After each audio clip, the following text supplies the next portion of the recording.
8월 13일 금요일 가정예배 하나님 앞에 올려드리겠습니다. 다 함께 사도신경으로 우리의 신앙을 고백하겠습니다. 나는 전능하신 아버지 하나님, 천지의 창조주를 믿습니다. 나는 그의 유일하신 아들 우리 주 예수 그리스도를 믿습니다. 그는 성령으로 잉태되어 동정녀 마리아에게서 나시고 본디오 빌라도에게 고난을 받아 십자가에 못 박혀 죽으시고 장사된 지 사흘 만에 죽은 자 가운데서 다시 살아나셨으며 하늘에 오르시어 전능하신 아버지 하나님 우편에 앉아 계시다가 거기로부터 살아있는 자와 죽은 자를 심판하러 오십니다.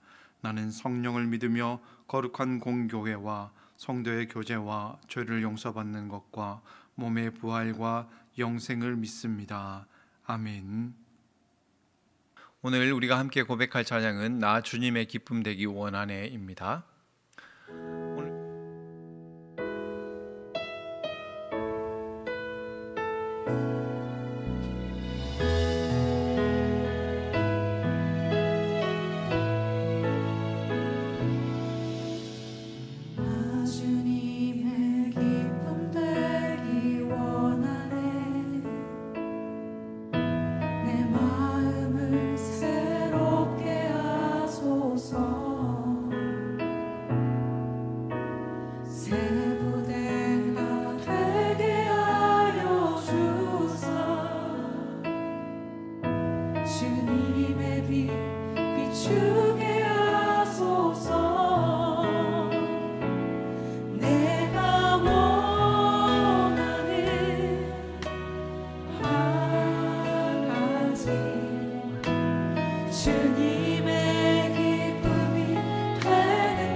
우리에게 주신 하나님의 말씀은 이사야 64장 8절 말씀입니다. 그러나 여호와여, 이제 주는 우리 아버지시니이다. 우리는 진흙이요 주는 토기장이시니 우리는 다 주의 손으로 지으신 것이니이다. 여러분, 글이라고 하는 것은 장르가 있습니다. 성경도 문자로 기록된 하나님의 말씀이다 보니 우리가 장르로 구분을 해볼 수가 있습니다. 구약 성경을 크게 구분해 보면 산문과 운문으로 구분해 볼 수 있는데요. 모세오경과 역사서는 산문으로 되어 있고, 또 시가서나 지혜서나 예언서는 주로 운문, 즉 시로 되어 있습니다. 여러분, 이사야서 역시 우리가 읽고 있는 한글 번역 성경은 마치 산문처럼 번역을 해놨지만, 사실 히브리어 원문으로 보면 이사야서의 대부분의 내용들이 운문, 시로 되어 있습니다. 시로 되어 있다고 하는 것은 어떤 의미이겠습니까? 그 내용이 가지고 있는 함축성과 또 은유적인 내용과 상징적인 표현들이 많기 때문에 해석에 어려움이 많다는 것을 뜻하기도 합니다.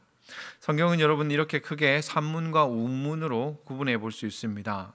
그리고 성경의 다양한 장르 가운데 또 애가라고 하는 것이 있는데요.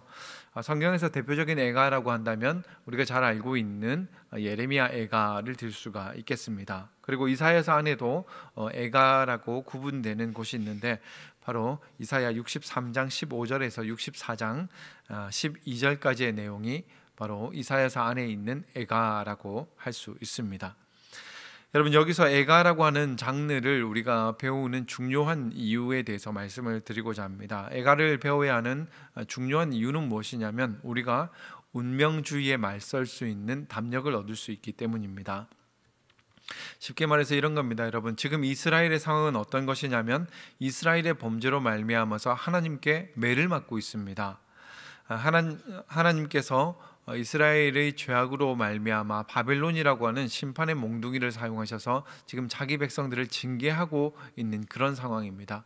그런데 지금 그 고통이 너무 심하고 힘들어서 이 어려움을 해결하고 싶은데 이스라엘이 자기 힘으로는 이 문제를 해결할 수가 없는 그런 상황입니다. 이 문제를 해결하실 수 있는 유일한 분이 누구시냐면 바로 하나님 한 분밖에 없습니다. 근데 여러분, 여기에서 딜레마가 있는 것이죠. 한번 보십시오. 내 잘못으로 인해서 하나님께서 지금 나에게 매를 들고 계신 상황입니다. 그런데 그 매가 너무 견디기 힘들어서 지금 이 매를 그만 맞고 싶은, 하나님이 이 매를 좀 감해 주셨으면 하는 그런 상황입니다. 그렇게 하려면 이 문제를 해결하실 수 있는 하나님께 호소해야 되는데, 하나님은 내 죄로 인해서 지금 진노하신 그런 상황입니다. 그러니 여러분, 어떻게 해야 한다고 하는 겁니까? 이러지도 못하고 저러지도 못하는 그런 딜레마에 놓여 있는 그런 상황입니다. 그런데 애가는 뭐라고 얘기하냐면, 그런 상황임에도 불구하고 하나님께 부르짖으라고 우리에게 신앙의 독려를 하고 있습니다. 너무 비극적이고 아픈 현실입니다. 근데 중요한 것은 그럼에도 불구하고 어떻게 보면 뻔뻔해 보일 수도 있지만 하나님께 부르짖는 것, 그것만이 우리의 유일한 소망이다라고 하는 것을 말해주고 있습니다. 여러분, 그럴 수 있습니다. 우리도 인생을 살아가다 보면 내 인생으로 인해서 인생에 여러 가지 어려움들이 찾아올 수 있습니다. 하나님께서 우리에게 실망하실 수도 있고 화를 내실 수도 있습니다.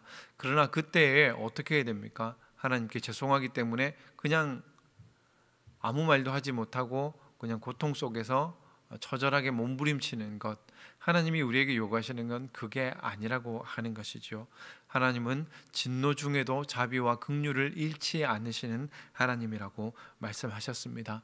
그래서 여러분, 질그릇 같은 우리의 인생이 깨어졌을 때 어떻게 해야 되느냐? 토기장이 되신 그 주님께 다시 우리의 삶을 가져가는 겁니다. 그 하나님께 우리의 삶을 맡겨드리는 겁니다. 하나님께 고쳐달라고. 그러면 산산조각이 난 우리의 삶이라고 할지라도 하나님께서 그 삶을, 조각조각 난 삶을 이어붙여서 하나님이 쓰시기에 유용한 그런 그릇으로 다시 만들어 주실 줄로 믿습니다. 여러분, 어떤 인생의 역경을 마주하더라도 거기에 주저앉지 마시고 굴하지 마시고 하나님께 피하십시오. 하나님께 부르짖어 기도할 수 있는 저와 여러분 되기를 소망합니다.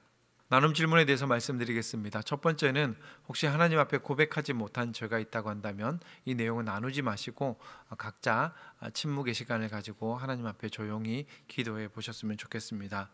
두 번째는 내 삶의 문제들을 하나님 앞에 가져가는 그 연습들을 한번 실천해 보는 한 주가 되셨으면 좋겠습니다.